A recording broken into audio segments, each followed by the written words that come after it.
Today, we're going to be talking about the real story behind author Garth Hassel and his desire to want you to keep your life. So thank you, Garth, for joining us. We're talking about your book today. And we're just going to start with the introductory because it does go back and tell kind of the real story behind the book and what that did to inspire you to want to pass everything along that you learned through your own journey. Well, first of all, life hit me kind of unexpectedly hard early on, right at the altar. Cool. So I fell in love with my high school sweetheart, and being the engineer, I took 8 years to make sure it was a good decision to marry her because she had health problems. And it sounds so selfish. My dad said, well, my dad was a doctor. He said, Garth, people only get sicker as they age, and she's already got issues. But love won over logic. And even at the altar at our wedding, she had some problems that snowballed from there on after. So I ultimately became a caregiver to my wife, who had to give up her very promising career teaching special needs children. But, Wow. Life happened. Then the Lord intervenes and heals her and gives us a son, and we name him Isaac because he brings us laughter. And then we adopt 4 more children, one by one, from around the world. So there is a really remarkable turnaround to our story. Yeah, during that time quite the story. Yeah. But during the time of being a caregiver to my wife, and we were then moved to a new state, it was stressful at work. I'd have to leave, things like that. My boss was like, well, gee, how can we help you? And that's very awkward when your boss realizes you've got stresses at home and you're trying not to bring them to work, but they show up anyway. Yeah, and that turnaround, obviously, there's so much you could unpack in that story in and of itself, especially going from being overwhelmed at the altar, whether you want to take on this journey, right? Did you know that the journey was going to include 5 kids? Heck no. We knew at the time that children were not an option. She had medical problems and prescriptions that would prohibit having children. So that's kind of why when she had to give up her teaching career, those little kids at school were her kids in her heart, in a way. So it was that much more devastating when she couldn't have those kids or our own kids. Right. What made you guys decide to go ahead and adopt, and then adopt so many? Well, when the Lord gave us a chance to have that one child we thought we would never ever have, we decided to reevaluate everything. We had a new lease on life, and we were going to, whatever we did wasn't going to be based on our traditions. It was going to be because there was a good reason for it. And where we had the opportunity, had a good paying job to bring on more children. And we said, yeah, let's do it. And my wife couldn't teach at school anymore. Didn't matter, because we built a homeschool and taught all 5 of them. And their ranges were from developmentally delayed to rocket scientists. And she could customize each individual education to their needs and aptitude.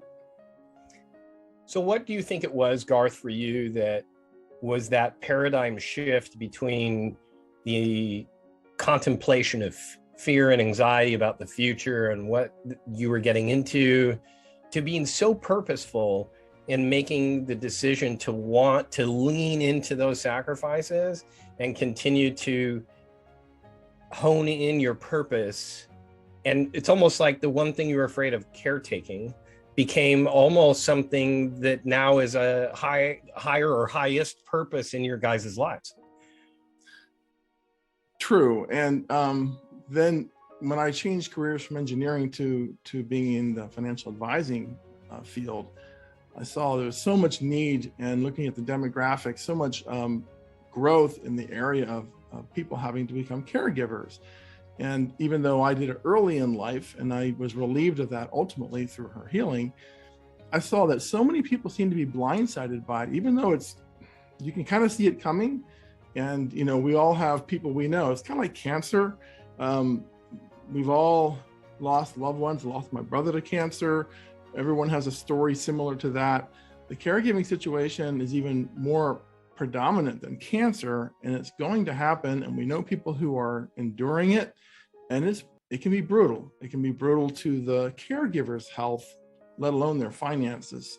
And that undermines all kinds of plans that people had, because it tends to hit them in the prime of life. They're typically empty nesters. They're in the peak of their career. And well, lo and behold, now their world comes to a screeching halt, and they're doing the noble thing by stepping up to become a caregiver. But it's definitely hard. It's awkward, and can be very frustrating. So I just felt like, having had the honor in a way of experiencing that at a young age, that even though I might not be as old as some of the people who are caregiving, although I'm older than others, I felt like there was a connection there, and the need is huge. And typical financial advising doesn't really get into that, other than maybe saying, well, you should have a long-term care insurance policy. Right. Oh my gosh, there's so much more to it than that. Oh, absolutely.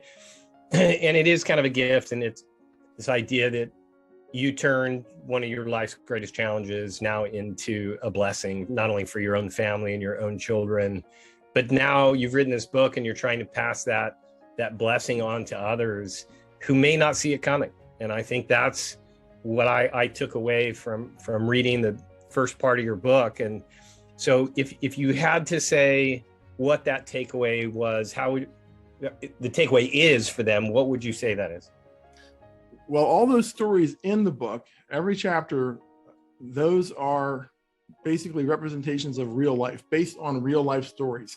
Obviously, they were modified to protect the innocent, but the tie that binds them all together is they didn't see it coming. They were surprised by the caregiving and all of the ancillary issues that transpire in the midst of it, all the interpersonal dynamics. And people drift apart with age and distance, or time and distance.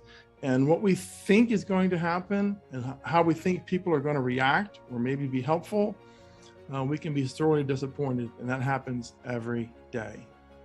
Right. And people think it's, like you said, just a long-term care issue. And, oh, that's only a 50-50 shot anyways. And by that time, I won't care. But the reality is, when you talk about military veterans coming home with injuries, you talk about a car accident that your wife or a family member could have on their way home.